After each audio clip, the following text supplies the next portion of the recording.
চা বানানোর পর যখন এই যে চায়ের কাপটা হাতে নেই না, তখন ২ টা মানুষের কথা ভীষণভাবে মনে পড়ে প্রতিটা দিন।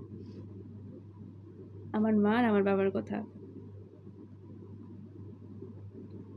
বিয়ের আগের কথা বা বিয়ের পরে যে যাওয়া হয়, আমি বিয়ের পরে যখনই যাই ১ মাসের বেশি থাকা হয়।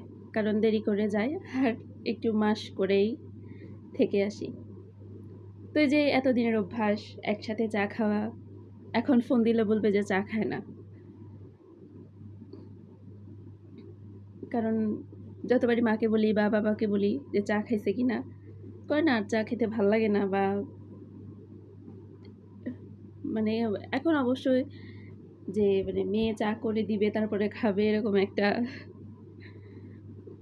এখন আর আসলে নিজে করে খেতে ভালো লাগে না যে বয়স তাদের।